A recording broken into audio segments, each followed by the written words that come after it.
Ya, Mbak Tohir, terkait sekarang ini kan lagi viral-viralnya kan terkait Potmas seperti itu ya dan pokir gitu.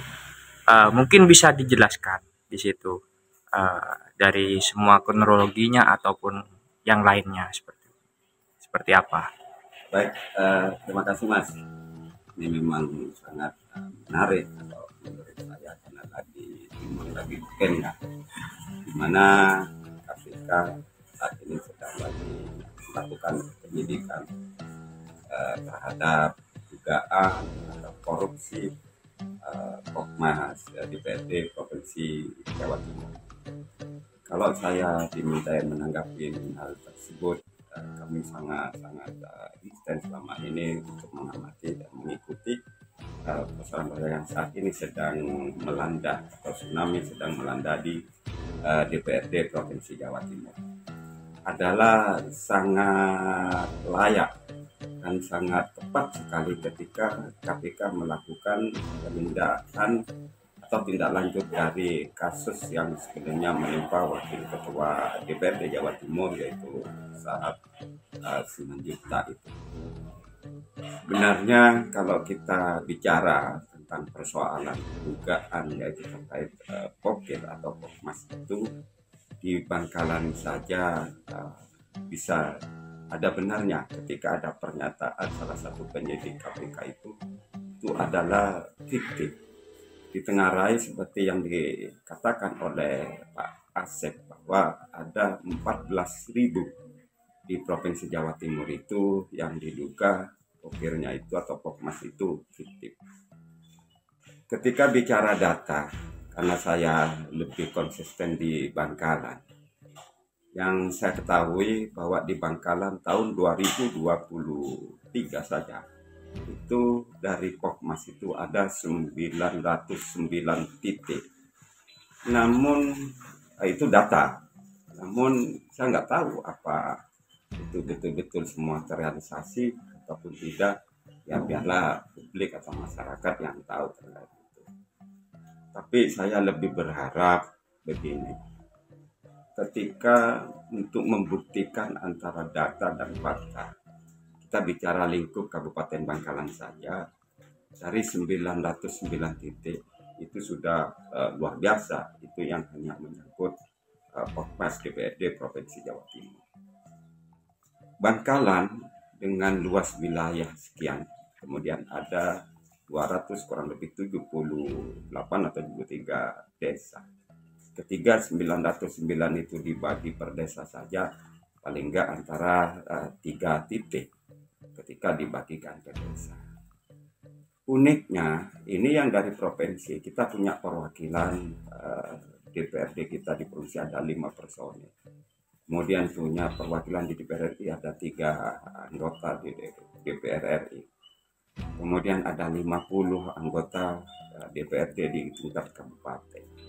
Ketika semuanya membawa pokir atau pokmas, bicara wilayah, luas wilayah, program kegiatan yang infrastruktur sosial urusan Bangkalan, belum ada dana desa.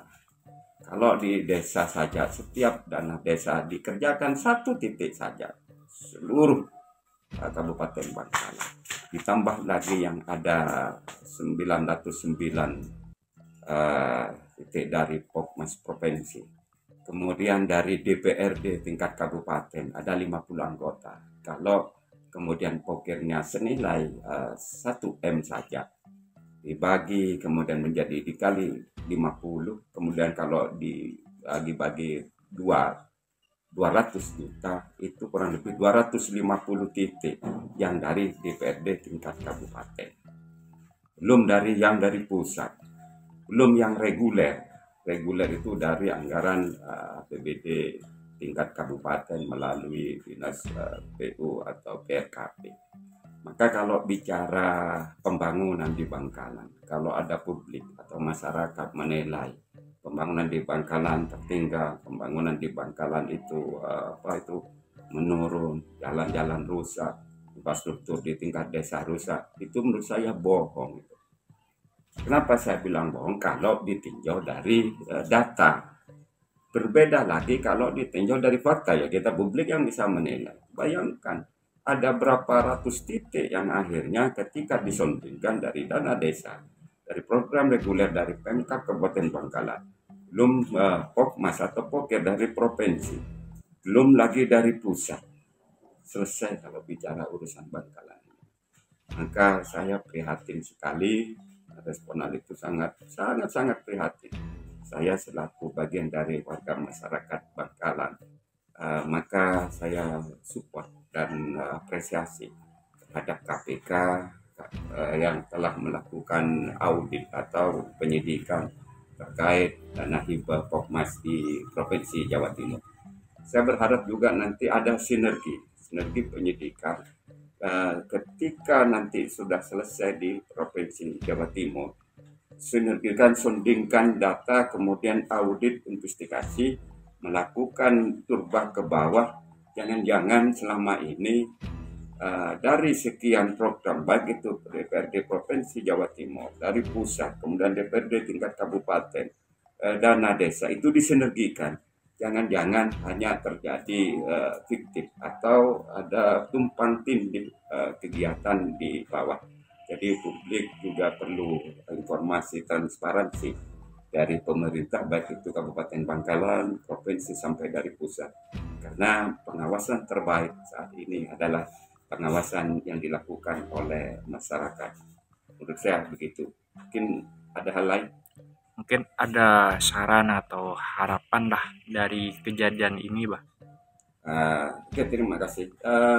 Ini saya berharap betul-betul menjadi suatu pembelajaran, menjadi edukasi terhadap kita semua, khususnya para penyelenggara negara, penyelenggara pemerintahan ini, agar lebih berhati-hati, tidak perlu serakah, kemudian juga jangan lagi ada komunikasi khusus tertentu, kolaborasi atau nepotisme, KKN dan semacamnya, itu yang akhirnya kemudian ada kerjasama untuk melakukan hal-hal yang terkait korupsi itu.